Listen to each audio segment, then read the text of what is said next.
আগুনের লেলিহান শিখা, লোহায় হাতুড়ির টকটক শব্দ আর ঘামে ভেজা শ্রমে জমে উঠেছে গাইবান্ধার পলাশবাড়ী উপজেলার হরিণাবাড়ির কামারপাড়া।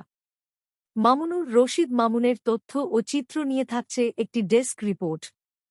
গাইবান্ধার পলাশবাড়ী উপজেলার কামারপাড়ায় গড়ে উঠেছে কামার শিল্প। কোরবানির ঈদের এই মৌসুমে প্রতিদিন সকাল গড়াতে না গড়তেই একের পর এক ক্রেতার ভিড়, আর রাত বাড়ার সঙ্গে সঙ্গে বাড়ছে কামারদের কর্মব্যস্ততা। আসন্ন কোরবানির ঈদ। পশু জবাইয়ের অন্যতম অনুষঙ্গ দা, ছুরি, চাপাতি, বটি ও কুড়াল তৈরিতে এখন দম ফেলার ফুরসত নেই এখানকার কারিগরদের।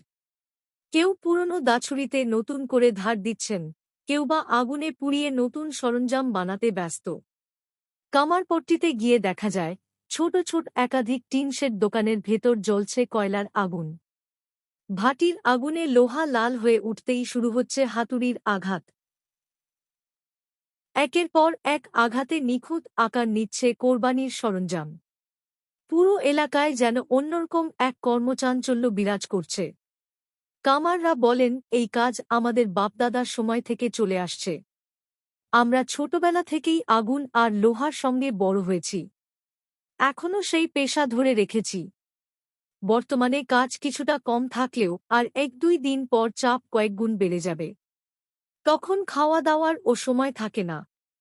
তারা জানান, ঈদের সময় দিন রাত এক হয়ে যায়। কখনো কখনো গভীর রাত পর্যন্ত কাজ করতে হয়। আগুনের পাশে বসে থাকতে থাকতে শরীর ক্লান্ত হয়, কিন্তু কাজ থামে না। কাজের চাপে দিশেহারা হতে হয়। স্থানীয়রা জানান, আধুনিক যন্ত্রপাতির যুগে অনেক ঐতিহ্যবাহী পেশা হারিয়ে যেতে বসলেও কামার শিল্প এখনও টিকে আছে মূলত কোরবানির ঈদকে কেন্দ্র করে। বছরের অন্য সময় আয় কম থাকলেও এই মৌসুমে কিছুটা স্বস্তি ফেরে কামার পরিবারগুলোর জীবনে। তারা কোরবানির ঈদে যা আয় করেন তা দিয়ে চলতে হয় ৩ থেকে ৪ মাস।